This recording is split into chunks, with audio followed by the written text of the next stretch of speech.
y direcciones que tienen ante ustedes para hacernos llegar sus dudas. Doy la bienvenida, como siempre, a mis dos queridos compañeros, Mohamed Said Aliles. Assalamu alaikum wa rahmatullah, ¿qué tal estás? Alhamdulillah, y Tawfiq al-Shaddad al-Harraq. Assalamu alaikum wa rahmatullah, ¿qué tal estás? Alhamdulillah. Dos compañeros, dos hermanos, dos amigos que siempre están a la disposición de todos ustedes, iluminan este plató con nosotros, alhamdulillah, y están al servicio de todos.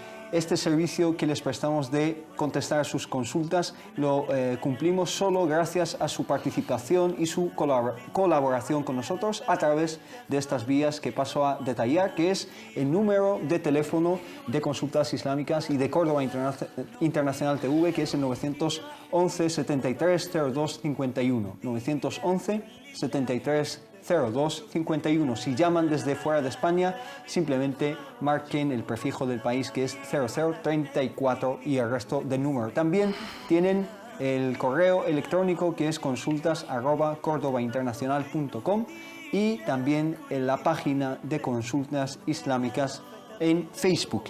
Estas vías ante ustedes para hacernos llegar sus preguntas. Pero antes de empezar a recibir sus preguntas, que nos pueden llamar desde ya, vamos a plantear un tema, digamos, a hablar entre todos, y es el tema de cómo prepararse y qué programa o esquema tener para el mes de Ramadán, para organizar bien el tiempo, sacar provecho de este mes tan bendito y beneficiarse al máximo. Antes de pasar al tema, tenemos la primera llamada ya. Tenemos con nosotros a la hermana Sara. Assalamu alaikum wa rahmatullah. Alaikum salam. Adelante, hermana. Hola, buenas tardes. Buenas tardes. Mi pregunta es la siguiente. Estuve hablando con ustedes la semana pasada, el jueves, Sí. y era sobre que me iban a hacer practicar una FIV, un in vitro. Sí, Hoy, alhamdulillah, se ha pasado bien. alhamdulillah. Y mi pregunta es la siguiente.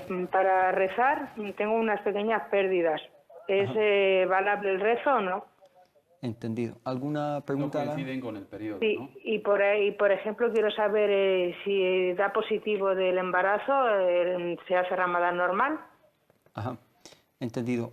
¿Alguna pregunta acerca Sí, de...? sí, No. esas pérdidas coinciden con el periodo, con la fecha de su periodo. No. ¿O son por el tema del Es tratamiento solamente hormonal? por la extracción de los óvulos. Vale. Entendido.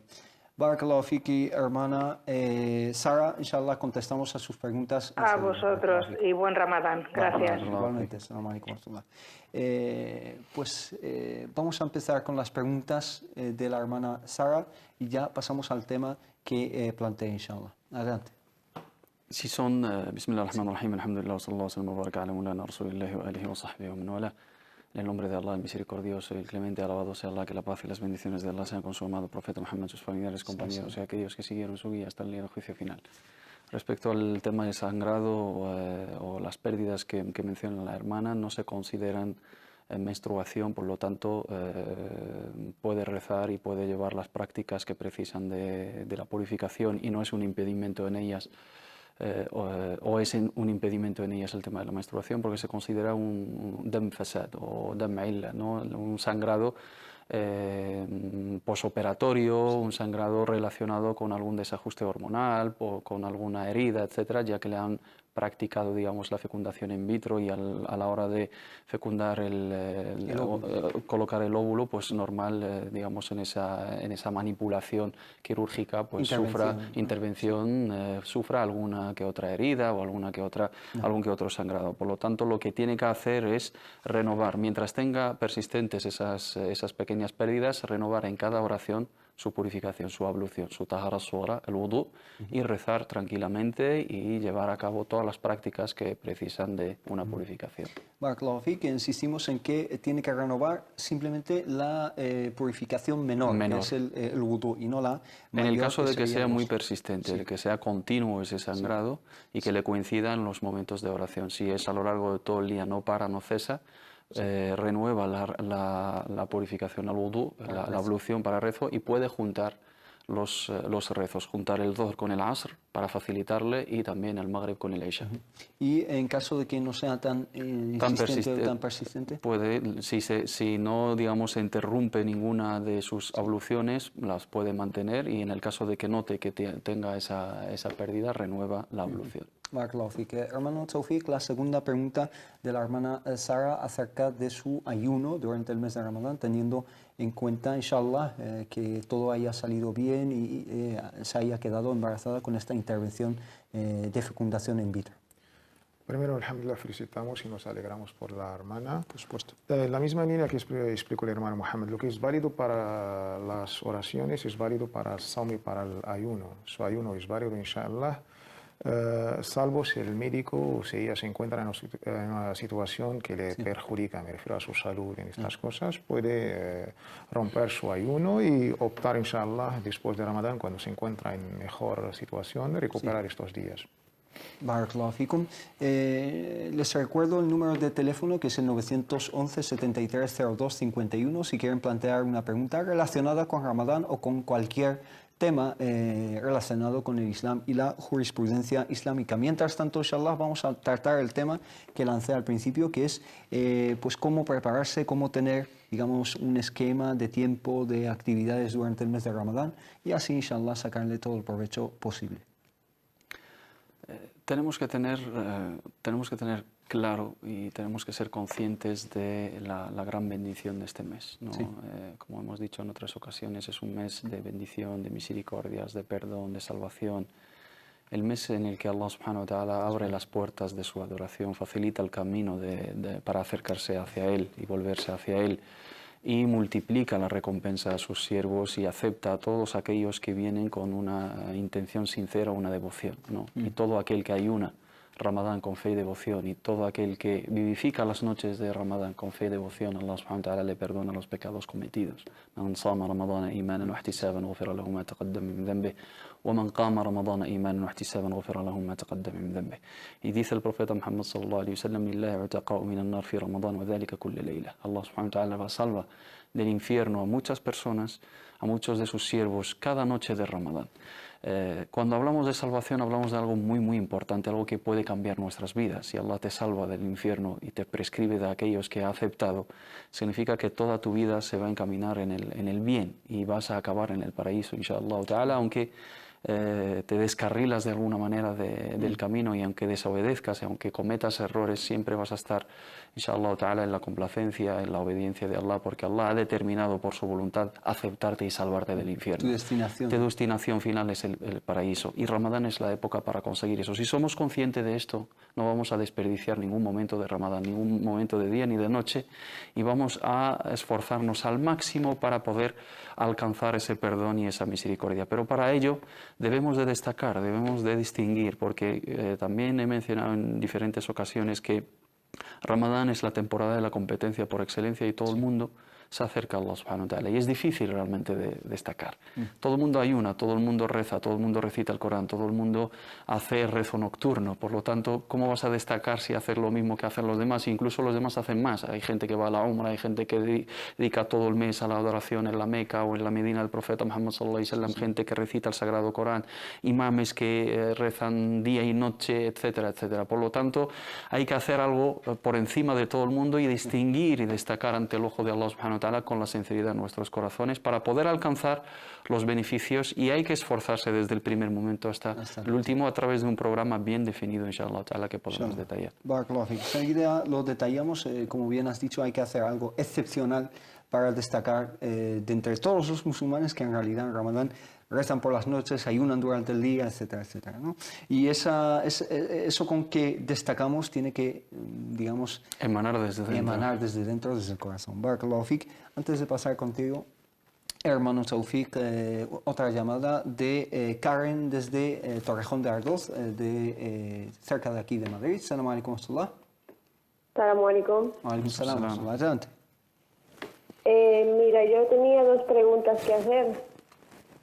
Voy a tener ahora una niña y quisiera saber si el nombre de Samira es nombre musulmán. Samira, con S de Sevilla. Sí. Samira, entendido. ¿Alguna otra pregunta?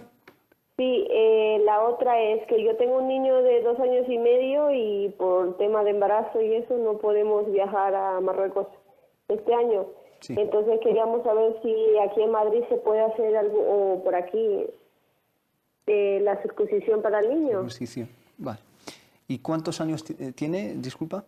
2 años y medio, cumple 3 este año. 2 y medio, entendido. ¿Alguna otra duda, hermana Karen? No. Barakallahu. Gracias por su llamada. Salam alaikum. Gracias. Bueno, 2 preguntas de la hermana Karen acerca del nombre de su hijo, de su hija, Samira. Desde un punto de vista islámico, si es aceptable. Sí, totalmente aceptable. Viene de Samar, las veladas por las noches. Sí. Y de ahí Samir para los masculinos y Samira. No hay ningún problema, es un nombre bonito. Sí.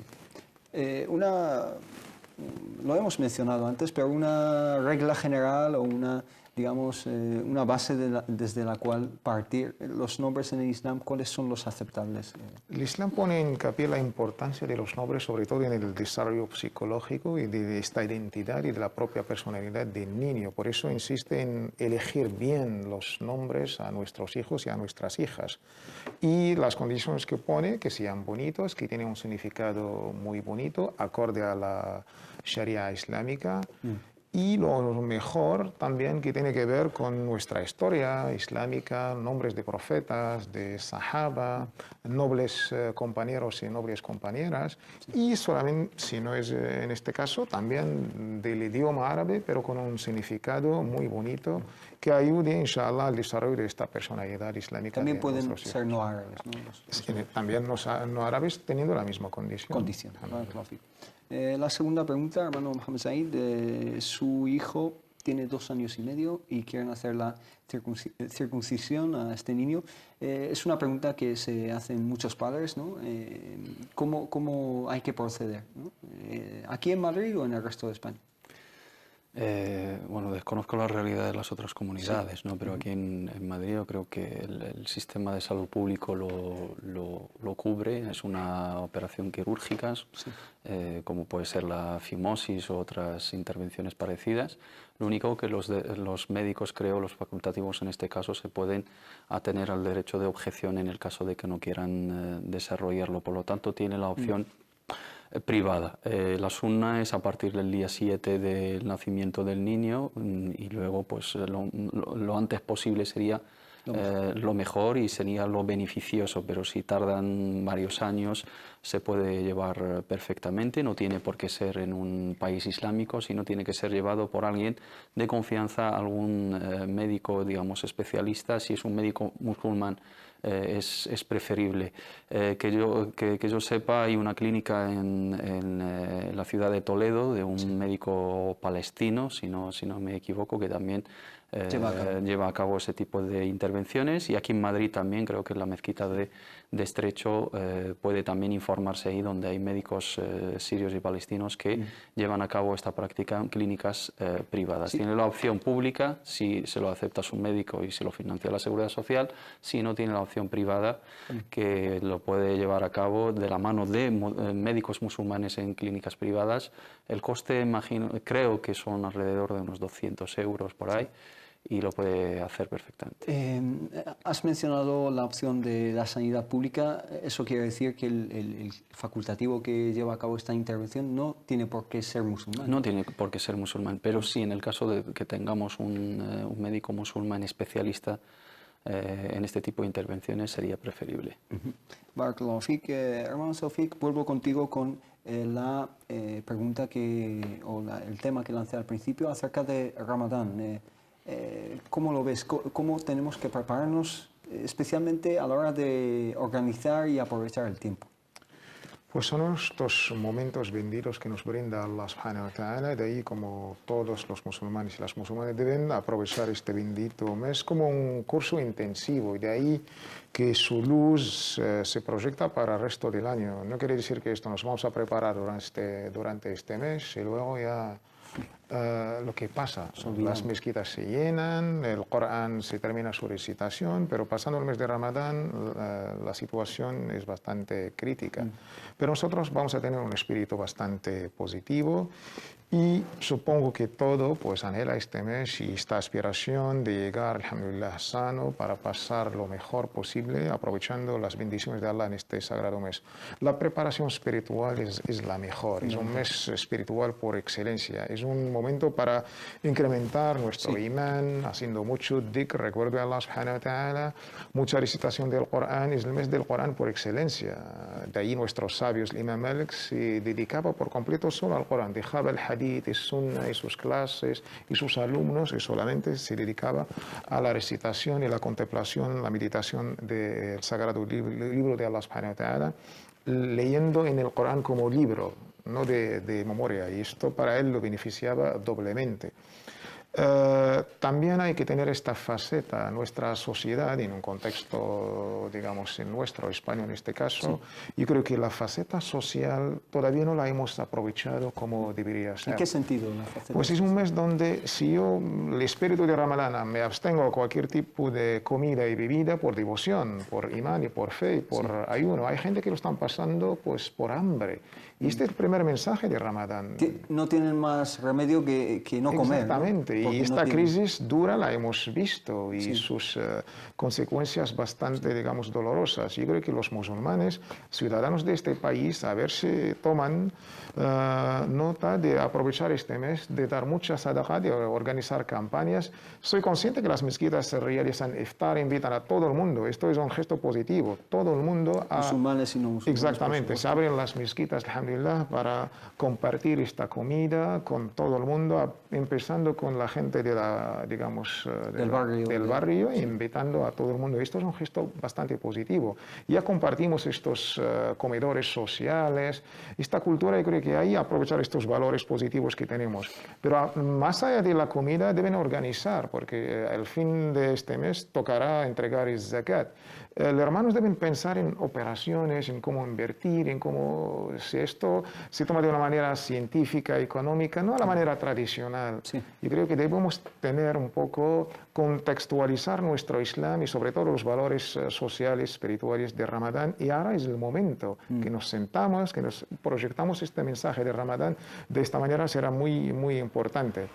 Otra preparación muy requerida, y siempre la hemos mencionado en más de un capítulo, y creo que los hermanos y las hermanas musulmanes es un momento de descanso espiritual, y ahí es lo mejor para aprender un poco de fiqh, de jurisprudencia islámica, sobre todo los temas relacionados con el ayuno.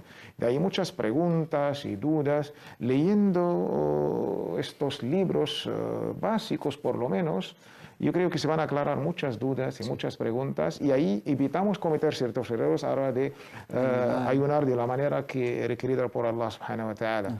Y lo mejor sería también acompañar nuestra recitación del Sagrado Libro de Allah con un libro de tafsir. Me refiero a un libro básico, ¿no? O sea, paralelamente a la lectura del Corán. Exacto, sería mucho más beneficioso. Recitando el Corán incluso al lado, vamos a recitar el Corán en nuestras casas, vamos a recitar el Corán detrás de nuestros imames durante los rezos de Tarawih.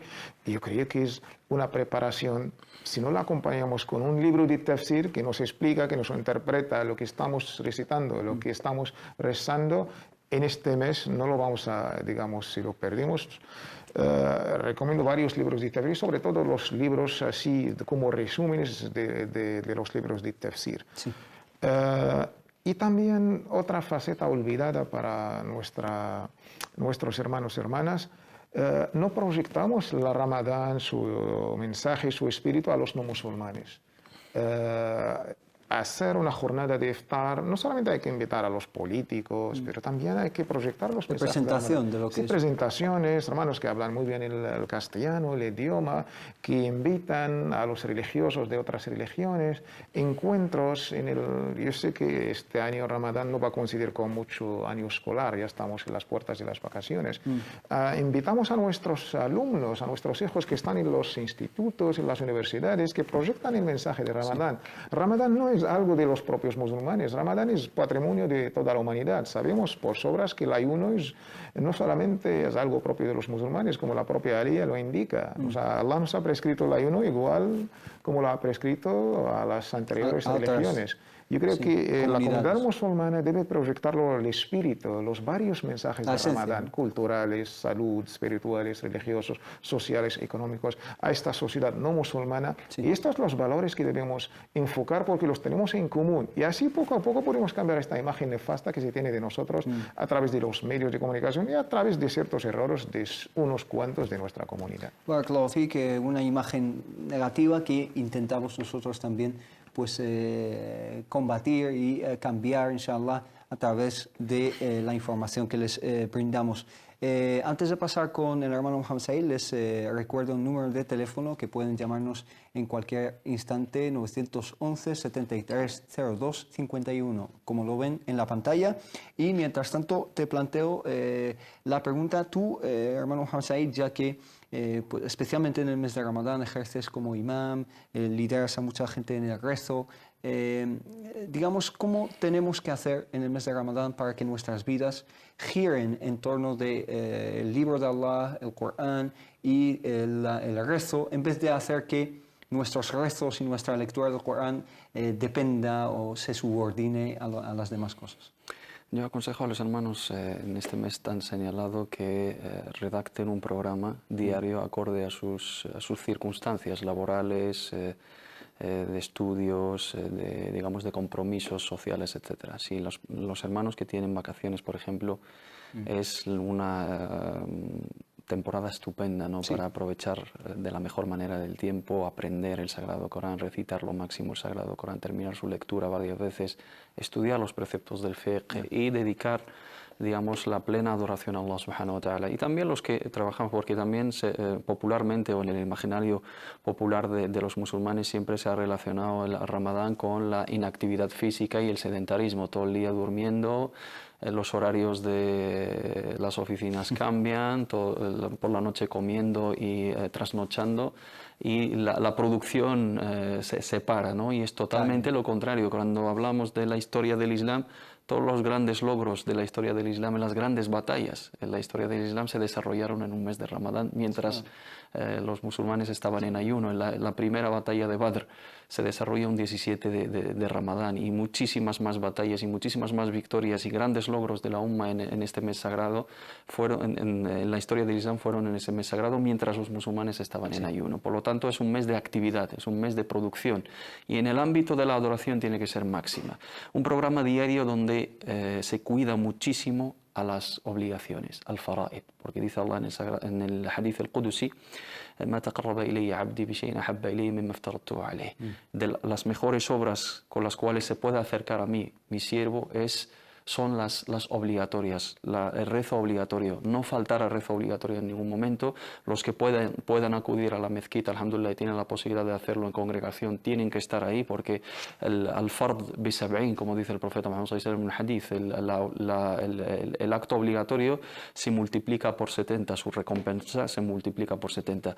Otra cuestión importante a tener en cuenta es proteger nuestro ayuno de la obscenidad y proteger nuestro ayuno de las faltas, porque el profeta Muhammad sallallahu alaihi wasallam dice: "Man lam yada' qawl az-zuri wal 'amal bih falaysa lillahi hajatun an yada'a ta'amahu wa sharabahu". Aquella persona que no abandona el falso testimonio, la obscenidad, en el sentido de no abandonar las malas obras, Allah subhanahu wa ta'ala no le hace falta que abandones tu comida y bebida, porque la comida y la bebida en el Ramadán y fuera de Ramadán es algo lícito. Durante Ramadán nos abstenemos por cuestión, digamos, de adoración, en un tiempo, en una franja horaria, pero las otras malas obras son prohibidas dentro de Ramadán y fuera de Ramadán, por lo tanto debemos de evitarlas, y el ejercicio de voluntad y autocontrol que nos aporta el ayuno debemos aprovecharlo de la mejor manera durante ese mes para, inshallah ta'ala, corregir ciertas malas actitudes y ciertos malos hábitos. Luego, cosa fundamental es el Sagrado Corán, ya que es el mes del Corán por excelencia. Nuestra relación debe de ser totalmente diferente, totalmente renovar esa relación con el Sagrado Corán, porque es el mes de la revelación. Todo el sagrado mes gira en torno a esa palabra bendita de Allah subhanahu wa ta'ala. Por lo tanto, su lectura, su meditación, escucharlo durante los rezos nocturnos, ser cuidadosos también con las prácticas de Ramadán. At-Tarawih, los rezos nocturnos son específicos de Ramadán, no hay que abandonarlos, ni hay que ser negligente ni ser perezoso a la hora de aprovecharse de ellos, porque si no rezamos por la noche de Ramadán no lo vamos a hacer en otros meses.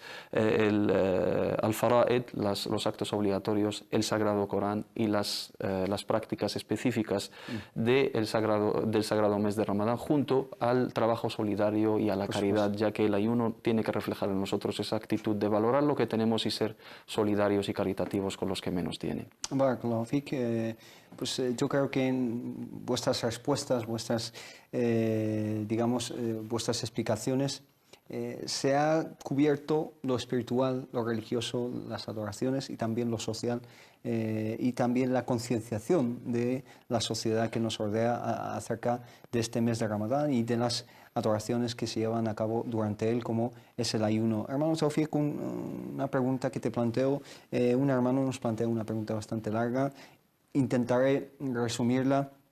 Jamal al-Din nos dice que existe un hadith en el cual el profeta sallallahu alaihi wasallam dice que cuando uno está rezando, su rezo se puede interrumpir si pasa un perro, un burro o una mujer menstruante. ¿Este hadith es falso o es auténtico? Y si es auténtico, ¿qué significado tiene?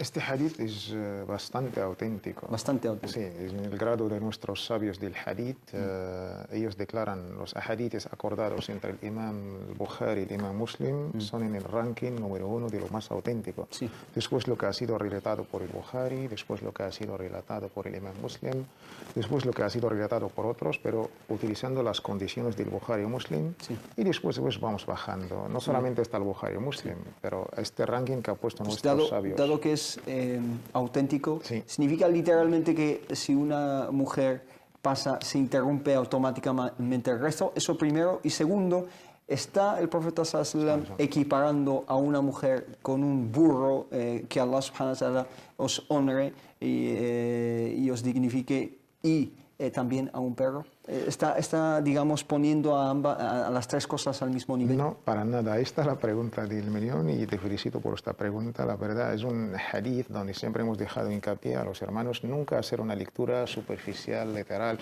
Hay que acudir a los libros de los sabios y hay que preguntar a la gente de recuerdo, como nos ha dicho Allah subhanahu wa ta'ala.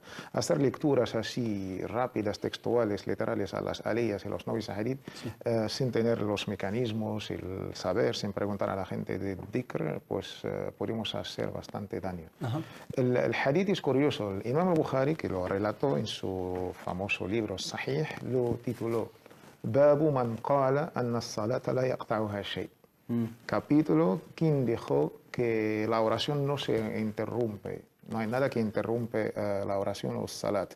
Y citó este hadith que acabas de mencionar, pues interrumpe la oración la mujer menstruante, el burro y el perro. Sí. Y directamente citó la objeción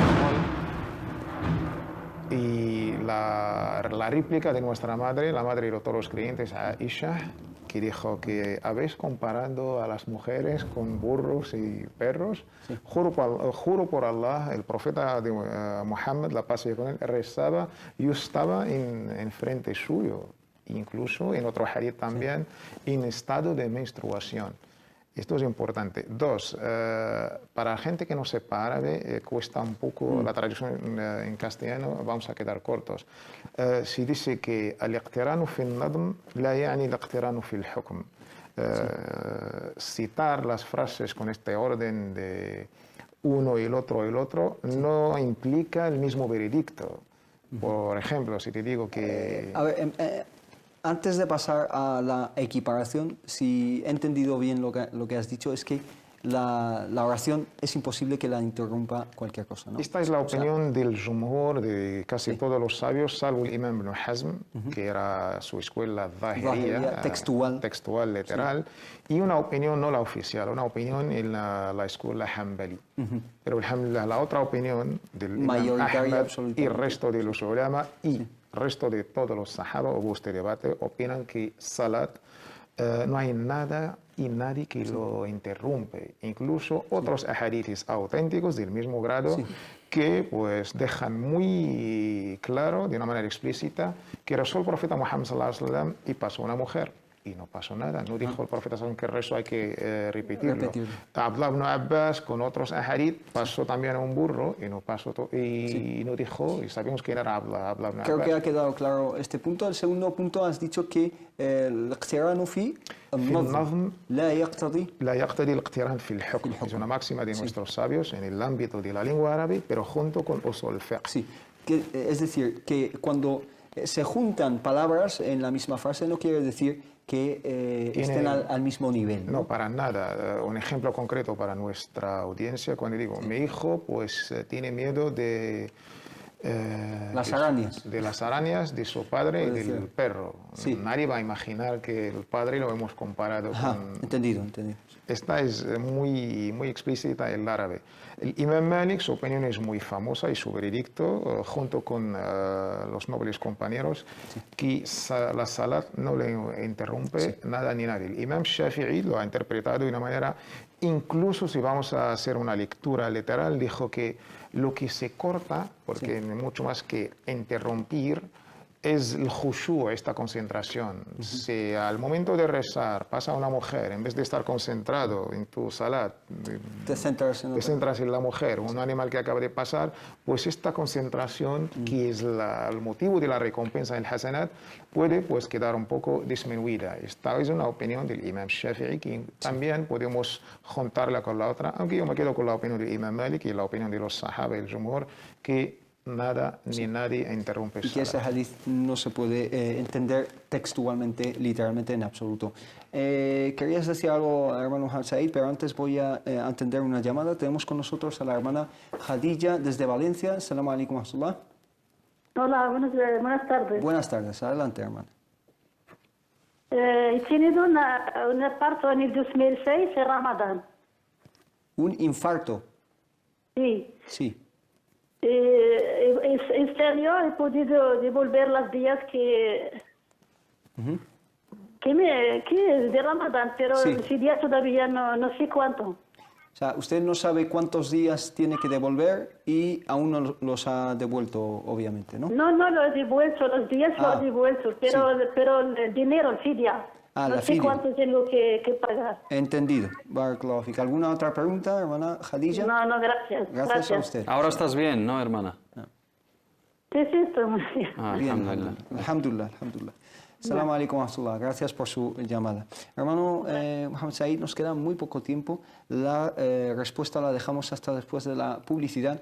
Inshallah, la puntualización que querías hacer. Sí, la puntualización es el tema del qata'. En el hadith del profeta Muhammad sallallahu alaihi wasallam, que menciona esas tres cosas, no se refiere al ibtal. Los hermanos confunden el qata' con el ibtal. La invalidez. La invalidez o, digamos, la abolición es que el rezo ya se interrumpe en el sentido de que ya pierde validez. No, al qata' aquí, cuando juntamos el resto de los hadices, porque al hablar del paso de diferentes, en diferentes situaciones de alguien o de algún animal, etcétera, tenemos que tener en cuenta también la sunna de sutra, de rezar a algo cercano, y esa sutra tiene que tener una distancia. Por lo tanto, en una distancia corta, mientras el musalli está rezando y le interrumpe a alguien y pasa y vuelve a pasar o se mueve, hay un movimiento continuo, ahí se vulnera, se interfiere, digamos, afecta esa concentración.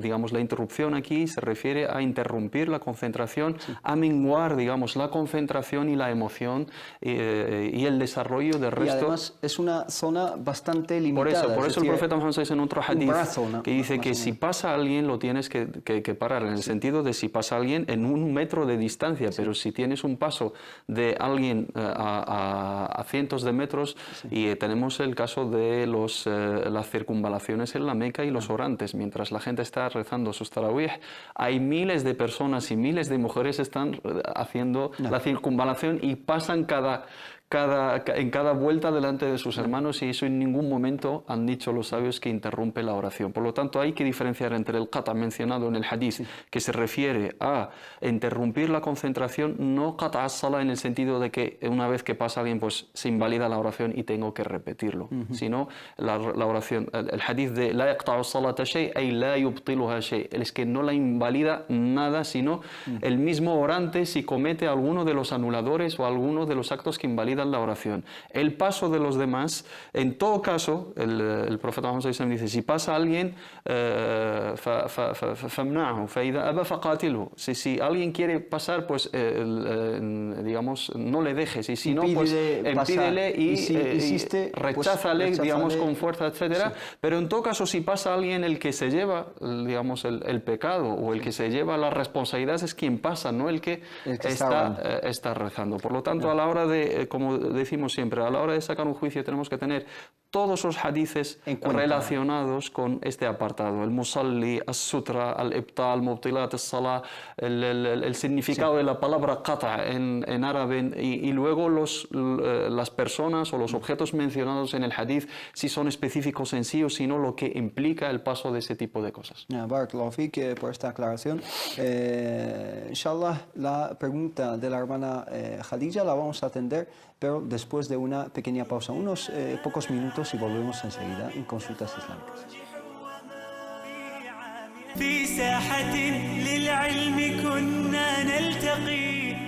Assalamu alaikum wa rahmatullah, bienvenidos de nuevo a Consultas Islámicas. Nos habían quedado una pregunta pendiente de la hermana Khadija desde Valencia, que lamentablemente tuvo un infarto en el año 2006 y recuperó los días que debía de ese Ramadán en el cual sufrió dicho infarto. Nos pregunta, ella no sabe el número de días y la cantidad que tiene que sacar en fidia, según ella. Por definición, si ya estaba enferma, ya está, alhamdulillah, con un motivo lógico y objetivo para no ayunar. Es suficiente recuperar los días no ayunados. Sí, es decir, ella ya ha hecho lo que debía hacer. Ha hecho lo que debía. El fidia en este caso ya no le toca, porque alhamdulillah ahora ya está en mejor condición, pero el motivo de no ayunar era por una enfermedad que, islámicamente hablando, es un motivo válido para ayunar. Solamente tenía que, y no se trata de una enfermedad crónica, en este caso su recuperación, alhamdulillah, es suficiente. Es suficiente. Hermano Mohamed Said, ¿algo que añadir? Lo mismo que los hermanos confunden el tema de la fidia y piensan que también es una compensación a cualquier ayuno, ¿no? La fidia es para aquellas personas que tienen una enfermedad crónica. Una enfermedad crónica es que es una enfermedad incurable, que ya no hay esperanza de que mejore y siempre va a tener esa enfermedad, como puede ser la diabetes, como puede ser otros problemas cardiovasculares o cualquier otra enfermedad incompatible con el ayuno. No va a mejorarse, no va a recuperarse, por lo tanto compensa los días faltados del ayuno a través de la fidia. Pero las personas que puntualmente tienen algún problema que se considera como excusa jurídica y faltan al ayuno, compensan los días faltados con el ayuno de esos días, inshallah ta'ala, antes de que llegue el Ramadán. A veces se contempla también la fidia, según nuestras escuelas jurídicas, en los casos de que la persona sea negligente en la recuperación de la deuda y que lo retrase más de lo debido. Por lo tanto, ayuna y paga. En el caso de la hermana, por haber tenido una enfermedad puntual, un problema puntual, ya alhamdulillah se ha curado de ello, ha recuperado sus días, no tiene que pagar absolutamente nada porque ya está saldada la deuda. Barakallahu fik, les recuerdo el número de teléfono por si nos quieren plantear sus preguntas, es el 911 73 02 51, 911 73 02 51, nos pueden llamar en cualquier minuto. Les planteo algunas preguntas que nos llegan también a través de las redes sociales, a través de nuestra página de Facebook. Les animo a todos a seguirla y a interactuar con nosotros, tanto en directo como en otra ocasión a través de dicha página. Pues un hermano camionero dice que va viajando por diferentes puntos de España. Nos pregunta qué debe hacer durante el mes de Ramadán. ¿Tiene que ayunar todos los días o qué tiene que hacer? Y yo extiendo su pregunta, digamos, en relación con cualquier persona con trabajos forzosos, trabajos, digamos, que requieren muchísimo esfuerzo, personas que están, digamos, bajo el sol, de sol a sol, como se suele decir, albañiles, etc. ¿Tienen la obligación de ayunar especialmente si no pueden con ello? En el caso del hermano se contempla el permiso del viajero. ¿No? Sabemos que en el Ramadán se eximen de la obligatoriedad del ayuno diferentes categorías: las personas enfermas, las mujeres embarazadas, las mujeres que están dando el pecho y el viajero, ¿no? Y hay un debate si es cualquier viaje o si es el viaje que implica un esfuerzo, un sobreesfuerzo que es incompatible con el ayuno. Y realmente pues la opinión sólida es que es cualquier viaje, teniendo en cuenta las distancias, digamos, la duración de la estancia en ese lugar, etc. El hermano puede disfrutar del permiso si el ayuno para él es difícil, ¿no? Sí. Es costoso o es que no lo puede aguantar según la naturaleza de su trabajo. Sobre todo se conduce muchas horas y se tiene que trasladar entre diferentes puntos. En el momento, inshallah ta'ala, que esté residiendo tranquilamente en su lugar de residencia, en su ciudad, pues recupera esos días, ¿no? Tiene el permiso, por supuesto, pero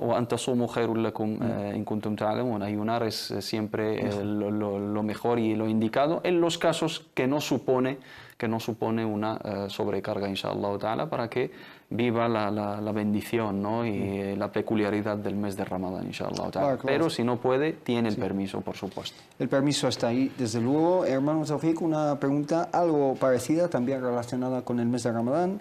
Nos la acaba de enviar el hermano Khalid. Dice: Assalamu alaikum, una pregunta y es muy importante para mí. Llevo 2 años tomando tratamiento de ansiedad, ataques de pánico. Tengo dosis por la mañana y por la noche. Y me gustaría saber qué hago si dejo de tomar esta medicación durante el mes de Ramadán. Nos pide ayuda. Antes de pasar a contestar esta pregunta, tenemos al teléfono a Mariam. Salamu alaikum assalam. Salamu alaikum. Salamu alaikum warahmatullah. ¿Qué tal estáis? Bien, lo primero, agradeceros el poder hablar con vosotros personalmente y en directo. Lo segundo, que tengáis un feliz Ramadán. Igualmente. Y mi pregunta es, yo estoy tomando una pastilla de tiroides, de hipotiroidismo durante muchos años, llevo ya, y me están diciendo que no puedo ayudar, que no puedo ayunar, que no puedo hacer el mes del Ramadán. Entonces mi pregunta es, ¿qué hago? Es que yo quiero hacer Ramadán y la toma es potente, no sé. La hermana, la toma es de cada 24 horas, cada 12, cada 8. No, una vez al día, por la mañanita. Una vez al día. Si cambias la toma diurna a la toma nocturna, ¿afectaría tu tratamiento consultándolo con el médico?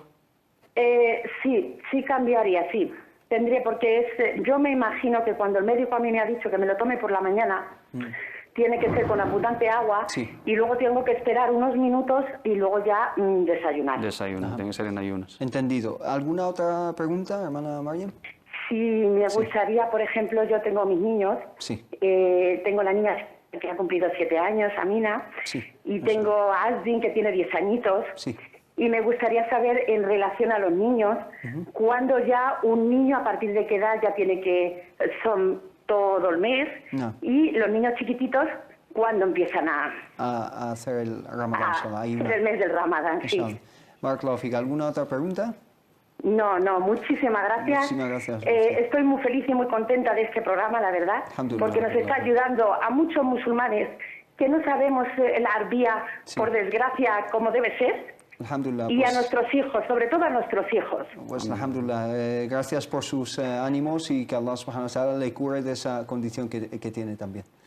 Amén. Muchas gracias. Bueno, 2 preguntas de la hermana Mariam. Antes de contestarlas, te había preguntado, hermano Tawfiq, acerca de la condición del hermano Khaled, ¿no? Que tiene esta toma de medicación y nos dice si tiene que hacer Ramadán obligatoriamente. Primero debe consultar con su médico el grado de su enfermedad. La toma de los medicamentos en estos casos es bastante complicada. Como dijo el imam Mohammed Said, si hay una posibilidad del cambio diurno a nocturno, pero si el estado ánimo psicológico y sabemos el tipo de estas enfermedades, que opte por el permiso de no ayunar y cuando el hamla se encuentre mejor, sano, pues le tocará, inshallah, saldar y recuperar esta deuda. Sin fidia, ¿no? Simplemente recuperar un motivo lógico y que es la enfermedad. Hermano Mohammed Said, Una observación en este sentido. Es necesario saber qué tipo de medicación está tomando el hermano. ¿Por qué? Porque cuando hablamos de ansiolíticos, ciertos preparados farmacológicos son digamos, la vía de administración es la boca, por debajo de la lengua, son bucodispersables, flash, por lo tanto no se ingiere, no se traga. En ese tipo de medicamentos no afecta al ayuno, ¿no? Si se tiene que poner, es como los nitroglicerina para la gente que tiene sublinguales o es un spray, etcétera. Si es sublingual, eso se absorbe en las mucosas, digamos, de la boca y se transfiere por, digamos, los conductos sanguíneos y hace efecto. No se traga por el estómago, no se ingiere, por lo tanto, no interrumpe el ayuno. Si su tipo de medicación es esa, no es incompatible con el ayuno. Lo que tiene que consultar si el ayuno en su estado sería bueno porque tendría, digamos, bajos niveles de azúcar, de glucosa, cambio efectivamente de ciertas hormonas, la serotonina, etcétera, y para ese tipo de patologías es importante. Entonces, que consulte si el ayuno es compatible o no, si se pueden cambiar las tomas, porque prácticamente el ayuno no es 24 horas, sino son en la franja diurna, desde la salida, desde el fajr, desde el alba hasta el ocaso. Por lo tanto, los hermanos que tienen una toma diaria cada 24 horas, si es en ayunas, pues lo mismo que se tomaban en el desayuno, antes de empezar, se lo toma en el momento de romper el ayuno, para él es la primera comida, entonces media hora. O sea, antes en el momento de romper el ayuno se toma su medicamento, el hierro, la tiroxina, etcétera, y luego, pasado un tiempo, empieza a romper su ayuno y come. En el caso de que eso no afecta, se consulta con el médico. ¿Pasaría algo si cambio la toma diurna digamos, a una dosis nocturna? No pasa absolutamente nada, debes de ayunar. Si el ayuno no te afecta, ¿no? No afecta tu estado físico, no afecta tu estado anímico, etc. Si es algo muy estricto y la toma tiene que ser en su momento debido, etc., pues hay que respetarlo. Sobre todo siempre decimos que prima. En el caso de la hermana, digamos, el hipotiroidismo o el hipertiroidismo son patologías crónicas que no tienen lamentablemente solución. Ojalá, inshallah ta'ala, que se llegue a regular. En ese caso es una enfermedad crónica. Si su médico le dice no puedes cambiar la toma ni puedes dejar la medicación, paga la fidia y, alhamdulillah, así saldrá el ayuno. El hermano lo mismo, que nos explique qué tipo de medicación, si es de ese tipo que hemos mencionado y el ayuno es compatible con su estado, puede ayunar, si no, alhamdulillah, tiene el permiso. Si es ocasional, lo recupera cuando esté bien, si es crónico, paga la fidia y que Allah cure a toda persona que esté pasando por una enfermedad. Pues el hermano Khalid ahí lo ha oído, que se ponga en contacto con nosotros a través de las redes sociales, por ejemplo, inshallah se lo explicamos más. Si me permites, también hay un capítulo de prácticas del año pasado, inshallah, y está disponible en internet, que es específico los medicamentos del ayuno. Habla de todo tipo de medicamentos, las vías de administración, los tratamientos de asma, los aerosoles nasales, bucales, etcétera, los medicamentos, las transfusiones sanguíneas, las inyecciones intramusculares, etcétera.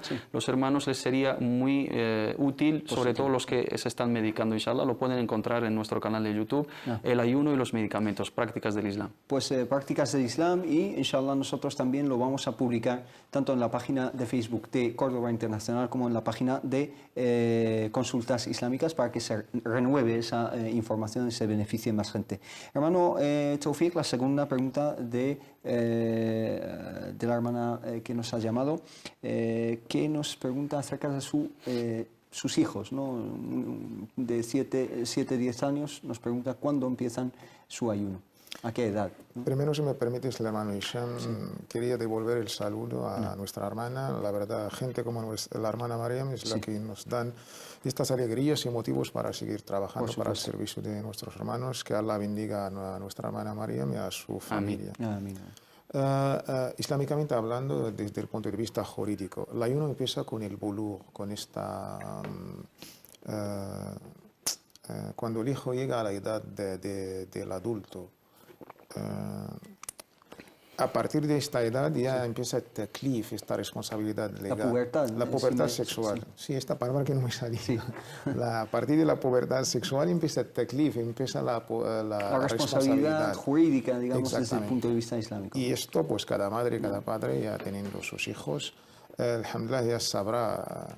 Y de aquí también no es digamos, pero aconsejamos que los padres, madres y padres, que tengan un diálogo. La parte de la educación sexual en el Islam, hay mucha gente que la considera como un tabú. Ojalá un día, si lo podemos debatir como un tema introductorio, porque el Islam, alhamdulillah, en este tema lo deja las cosas muy claras.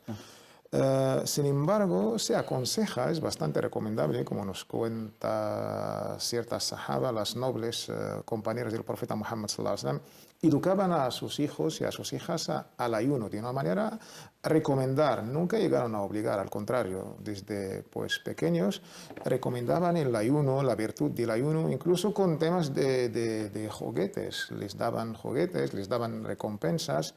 Y siguiendo dos cosas, la edad de nuestros hijos y su estado, digamos, de salud. Y teniendo en cuenta el tiempo que hace, porque este año Ramadán estará con el calor, con el día más largo. Sí. Y de ahí poco a poco, si el ayuno, pues nuestros hijos lo pueden ayunar mediodía, unas cuantas horas, un par de días será lo mejor, inshallah. Barakallahu fikum. Tenemos una llamada, pero antes de pasar la llamada, el hermano Khalid me acaba de contestar a través de Facebook. Me dice que muchas gracias, son dosis, 2 por la mañana, 1 por la tarde, son con agua, las 3 dosis, las 3 dosis en total, y tiene cita de nuevo con el psicólogo y le va a preguntar si se pueden pasar, inshallah, a la noche, si no, también tiene el permiso que le acabamos. Sí, y aquí la opinión, insistimos, en aspectos jurídicos del ayuno, cuando se trata de cuestiones de salud, la opinión de los facultativos, los médicos, es fundamental. Sí. Nuestra opinión siempre es posterior al veredicto o al juicio de los médicos. Barakallahu fik. Una última llamada que vamos a atender de la hermana Huda desde Madrid. Salam alaikum wa rahmatullah. Salam alaikum. Wa alaikum salam wa rahmatullah. Una pregunta, pues la pregunta mía, pues mira, es que lo que pasa es que estoy embarazada de 6 meses y ahora quiero saber que si puedo hacer Ramadán o no sé, o la hago después. Sí, usted está embarazada de 6 meses, ha dicho. De 6 meses, sí. Sí. Y necesita saber si tiene la obligación de cumplir con el ayuno de Ramadán, ¿no? Bueno, yo físicamente sí puedo hacerlo sin ningún problema, pero lo que pasa es que me da miedo por el bebé, a ver que si, no sé, mucha gente me dice que no se puede o no sé, a ver. ¿Lo has consultado con tu médico? ¿Perdón? Que si lo ha consultado con su médico. Pues no. No. Vale, inshallah enseguida le contestamos. Barakallahu fik, hermana Huda. Salam alaikum. Pues una breve respuesta, inshallah, para la hermana Huda. Breve respuesta. El ayuno no es incompatible con todo tipo de embarazo, ni con todo tipo de lactancia, depende del estado de salud de cada mujer, de la fuerza física, de la fisiología de cada mujer, también del tipo de embarazo, si es un embarazo de riesgo, si es un embarazo seguro, etcétera, etcétera. Muchos factores. De entrada, el Corán, o la jurisprudencia, cuando habla del permiso para al hamil y al morda, para la mujer embarazada y lactante, no es abierto, sino para aquellas que el ayuno supone un riesgo, una sobrecarga, un sobreesfuerzo para la madre, un riesgo para el hijo, y así en el tema de la lactancia. Si la hermana puede tolerar el ayuno perfectamente, debe ayunar. Y si es un factor de riesgo para su caso, pues debe de no ayunar, debe de dejar el ayuno. Aquí la opinión médica es fundamental, ¿no? Su ginecólogo, el que lleva, o la matrona que lleva con ella, digamos, el historial del proceso de su embarazo, pues sabrá su estado. Es preferible en estos casos la consulta de médicos musulmanes, como siempre decimos, saben la esencia del ayuno, porque hoy en día lo que es el ayuno, musulmán y y sus beneficios para la salud, el feto, digamos, su manera de alimentación independiente de la madre, etcétera, son cuestiones técnicas, médicas y científicas. Si ella se encuentra en las mejores condiciones y está bien de salud y ha probado el ayuno y lo tolera, debe de ayunar, inshallah, y que Allah se lo acepte. Pero si, digamos, la debilita, la deja sin fuerzas, lo pasa mal, se siente sobrecargada, etcétera, lo consulta con el médico, por supuesto tiene el permiso, inshallah, y una vez que, inshallah, termine ese embarazo bien y esté bien de condiciones de salud, lo recupera, inshallah. Barakallahu fik, que como has dicho, es fundamental también consultarlo con el médico. Nos quedamos sin tiempo, simplemente agradeceros vuestras explicaciones, Mohamed Said Alides, muchísimas gracias por todo. Y Tawfiq Saddad Al-Harraq, Assalamu alaikum, muchísimas gracias.